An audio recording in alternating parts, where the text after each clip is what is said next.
to safely helping a frail or weak patient out of bed is to use a transfer belt. This is a heavy canvas belt, 2 to 3 inches wide. It can be purchased at your surgical supply store. Use of the transfer belt provides safety for you and your patient, provides a feeling of comfort for your patient, gives you control if the patient starts to slip or fall, and prevents injury to you or your patient. A regular leather or material belt should not be used as a substitute for a transfer belt. Do not use a transfer belt if your patient has had recent abdominal surgery, has a colostomy, or a gastostomy with a feeding tube going directly into the stomach, has severe cardiac or respiratory disease, or has fractured ribs.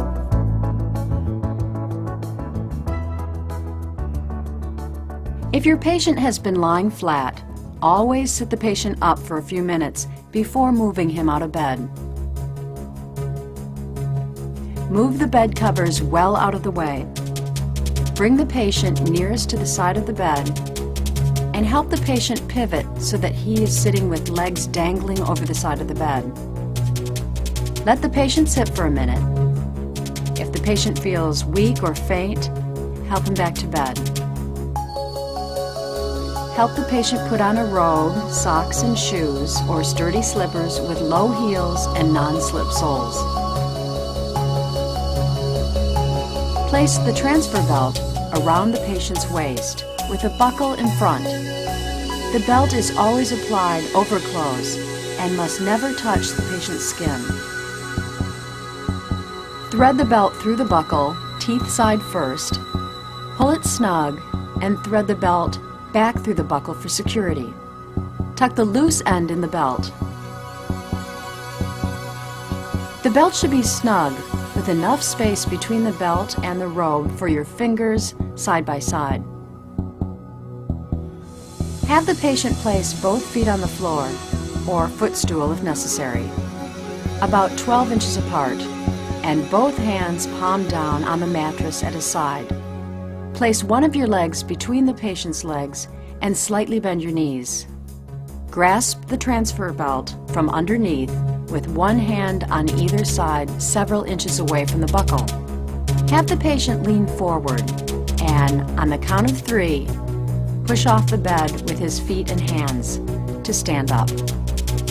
You use the belt as a support and do not pull the patient up with it. Allow the patient to stand still until he is comfortable. If the patient is weak or faint, help the patient back to bed. You stand to the side and slightly behind the patient. With one hand, hold the belt. With an underhand, grasp at the back of the patient. Support the patient in the same way as he walks to a nearby chair or commode, both of which have arms. When the patient reaches the chair, use an underhand grasp on the belt from the front with one hand on each side of the buckle. Have the patient pivot until his calves touch the front of the chair. The patient then bends his knees, grasps the arm of the chair with both hands, and slowly sits down as you support him. The procedure is reversed to have the patient get back to bed. Always encourage the patient to do the work and be independent, and remember to use the belt as a support tool and not as a pulling device. If the patient starts to fall, grasp the belt with both hands at the back of the patient, a foot apart. Pull the patient close to your body and slide him down your body to the floor. Bend your knees as you do this. Support and lower the patient's head once his body is on the floor.